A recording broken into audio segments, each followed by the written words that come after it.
தமிழக வெற்றி கழக தலைவர் விஜய் தன்னுடைய சந்திப்பை நிறைவு செய்திருக்கின்றார். தமிழக வெற்றி கழகத்தினுடைய தலைவராக இருக்கக்கூடிய அவர் தமிழகத்தினுடைய முதலமைச்சர் ஆவதற்கான சந்திப்பை நிறைவு செய்திருக்கின்றார்.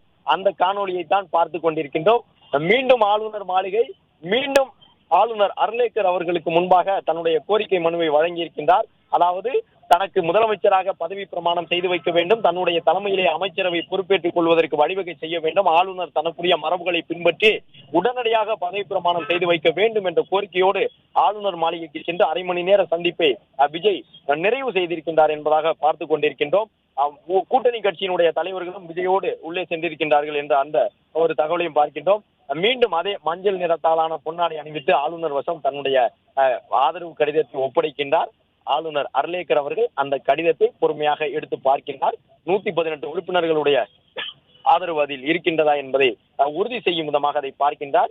இந்த முறை தமிழக வெற்றி கழக தலைவர் முன்னெச்சரிக்கையாக கூட்டணி கட்சியில் எந்த தலைவர்கள் எல்லாம் ஆதரவு கொடுத்தார்களோ அவர்களை எல்லாம் அழைத்து சென்றிருக்கின்றார். செல்வ பெருந்தகை இருக்கின்றார், அதே போன்று கம்யூனிஸ்ட் கட்சியினுடைய தலைவர்களும் இருக்கின்றார்கள், விடுதலை சிறுத்தைகள் கட்சியினுடைய நிர்வாகிகள் கூட இருக்கின்றார்கள் என்பதை பார்க்கின்றோம். எனவே ஆதரவு கொடுத்த அனைத்து கட்சியினுடைய முக்கிய நிர்வாகிகளையும் அழைத்து சென்று அவர்களே நாங்கள் தமிழக வெற்றி கழகத்திற்கு ஆதரவு வழங்கியிருக்கின்றோம் என்று மேதக ஆளுநர் அவர்களிடம் கூறக்கூடிய வகையிலான ஒரு சந்திப்பாக இதை பார்க்கின்றோம். இந்திய கம்யூனிஸ்ட், மார்க்சிஸ்ட் கம்யூனிஸ்ட் கட்சியினுடைய நிர்வாகிகள் இருக்கின்றார்கள், விடுதலை சிறுத்தைகள் கட்சியினுடைய நிர்வாகி இருக்கின்றார், இந்திய யூனியன் முஸ்லீம் லீக் கட்சியினுடைய நிர்வாகி இருக்கின்றார். எனவே தன்னை ஆதரித்தவர்கள் தந்த கடிதங்கள் மட்டுமல்ல, தனக்கு ஆதரவு அளித்த கட்சியினுடைய தலைவர்களும் நிர்வாகிகளும் இருக்கக்கூடிய வகையிலான சந்திப்பாக இதை மேற்கொண்டிருக்கின்றார். கிட்டத்தட்ட 10க்கும் மேற்பட்டவர்கள் தமிழக வெற்றி கழக தலைவர் விஜயோடு சென்று இந்த சந்திப்பை மேற்கொண்டிருக்கின்றார்கள் என்பதை பார்க்கின்றோம்.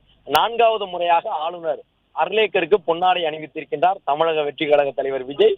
இந்த பொன்னாடை அணிவிப்பின் பிறகாக அவர் தமிழ்நாட்டினுடைய முதலமைச்சர் ஆவாரா என்பதுதான் ஒரு முக்கியமான எதிர்பார்ப்பாக இருக்கின்றது. விடுதலை சிறுத்தைகள் கட்சியை சார்ந்தவர்கள் உட்பட கூட்டணி கட்சியினுடைய அனைத்து நிர்வாகிகளையும் கையோடு அழைத்து சென்றிருக்கின்றார் தமிழக வெற்றி கழக தலைவர் விஜய். விஜய்க்கு ஆளுநர் மாளிகை தரப்பில் பொன்னாடை அணிவித்து அவருக்கு வாழ்த்து சொல்லப்பட்டிருக்கின்றது. என்ன நிலைப்பாடு எடுத்திருக்கிறார் தமிழ்நாட்டினுடைய மேதகு ஆளுநர் அர்லேக்கர் அவர்கள் என்பது இன்னும் சற்று நேரத்தில் தெரிய வந்துவிடும். அவருடைய நிலைப்பாட்டை ஆளுநர் மாளிகை தரப்பிலிருந்து அதிகாரப்பூர்வமாக அறிவிப்பார்கள். பிளே ஸ்டோர் மற்றும் ஆப் ஸ்டோரில் இருந்து பாலிமர் செயலியை QR கோடு மூலம் பதிவிறக்கம் செய்யுங்கள். செய்திகளை உடனுக்குடன் பெறுங்கள்.